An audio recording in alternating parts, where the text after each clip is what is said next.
cantar Moisés Rolim, ao longo da sua trajetória no rádio e na comunicação, qual foi o seu maior desafio? O maior desafio que você encontrou e que lição essa experiência deixou para a sua vida e para a sua carreira? Ó, meninas, quero participar do Pix, quero ganhar, tá certo, Milady?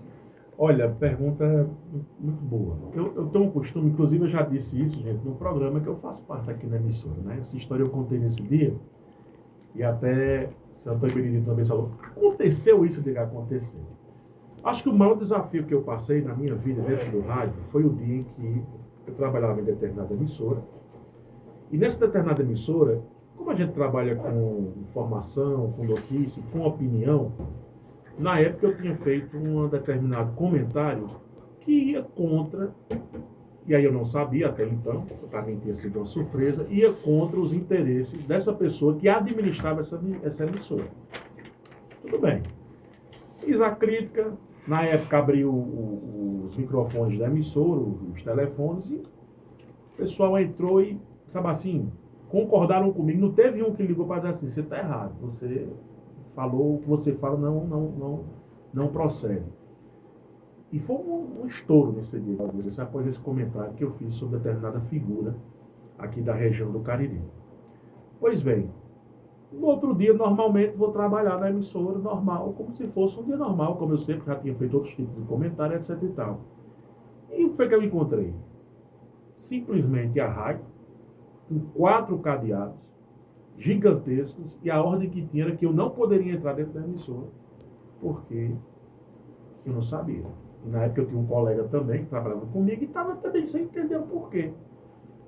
Ou seja, daquela maneira como foi, como se portou, e aí depois a pessoa que estava trabalhando na secretaria da emissora disse, Moisés, eu não queria nem te falar, mas você sabe o que quer falar. Quando a pessoa diz, olha, eu não queria nem te dizer, saiba, meu querido, minha querida, que você está nos acompanhando, essa pessoa ela quer dizer. E foi o que aconteceu. Eu falo, olha, a ordem que a gente recebeu foi de colocar cadeado na emissora para vocês nem subirem na escada da rádio. Aquilo para mim foi impactante naquele momento, né? Causou um ar de revolta, de angústia, vontade de deixar o rádio, de abandonar. E aí, depois daquele momento que eu passei, naquele mesmo dia, eu sentei com um amigo que levo para o resto da vida, que é um grande amigo, e para mim também um dos grandes comunicadores da região do Cariri, que é Luciano de Oliveira, né? Nós passamos um dia conversando. E eu já estava mesmo predestinado ali, querendo mesmo resolver essa questão do rádio, dizendo, mas só não ficar no rádio assim, para que eu vou ficar no rádio desse jeito, tal. Mas passou o tempo e a gente vai conhecendo como é que funciona, como as coisas são, como elas vão ficando, né?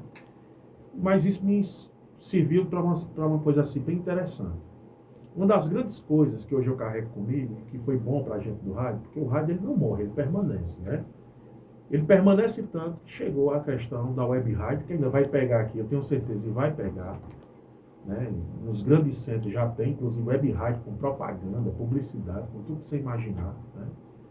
E hoje nós temos uma alternativa, e eu botei isso na minha cabeça, olha. E quando eu chego, eu já digo logo ao vivo e a cores para os ouvintes entenderem. Eu só fico em um lugar, Júlia Mendes, se eu puder falar. Se eu não puder, eu saio. O que é que eu vou ficar fazendo na emissora se eu não puder expor o que eu penso, o que eu acho, o que eu sinto, o que eu observo? Lógico, como eu sempre falei, respeitando as pessoas, né?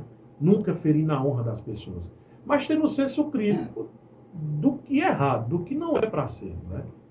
E isso me marcou bastante. É tanto que depois de muitos anos, aí tem aquela velha história, né? O mal por si se destrói, a gente não pode desejar o mal a ninguém. O mal que a gente faz aqui, a gente paga aqui, pode ter certeza, e essa pessoa pagou, e eu acredito que hoje ela veio, eu acho que quando aconteceu uma coisa que ela queria muito na região, inclusive uma figura muito conhecida, quando ela recebeu esse baque, eu acho que ela lembrou lá atrás, poxa, o que eu fiz com aquele profissional de imprensa, hoje eu estou pagando aqui. O mundo não gira. Ele capota, né? E eu espero que essa pessoa tenha aprendido, né? E que bom que você continuou, porque tem alguns colegas, nossos e tiveram aí, né, que entraram em depressão, Isso, e largaram e tudo mais. Alguns adoeceram seríssimo, né? Muitos. E chegaram até a morrer depressivos, né, dessas coisas que acontecem, mas a gente sempre tem que tirar essa lição, que não é só no rádio, vários ambientes de trabalho tem esse tipo de coisa, né? E a gente tem que aprender a lidar com maturidade e saber que o rádio é um dom que Deus nos deu, né? E é maravilhoso. É maravilhoso. E como você disse, o rádio continua vivo, vivíssimo, vai estar muito forte aí com essas redes sociais também, né? E um conselho que a gente dá aqui, que você está querendo ir para o rádio, não desista não quando você escuta alguma coisa assim. Eu sempre falo para a Júlia, né? Porque a Júlia, ela tem um dom, ela às vezes diz assim, não, a gente chega aí, você tem que ser como um ator, uma atriz, né? Eu digo, não. Porque quando ela sai do ar, ela é a mesma Júlia que estava. Então, ela ama o rádio. É verdade. Né? Ela está sempre com esse sorriso, a casa pode cair, mas a Júlia está com esse sorriso hoje. Então, ela ama o que ela faz. E ela não deve deixar, né? Então, você que está em casa, que tem o seu trabalho, tem o seu sonho, né? Seu projeto, não desista pelas as pessoas, né? É verdade. As pessoas que Moisés, vêm, te isso dão tudo aquele ela tá me canal. convencendo a não ir embora. É. Banana. Mas bora lá, Julinha, que tem muita pergunta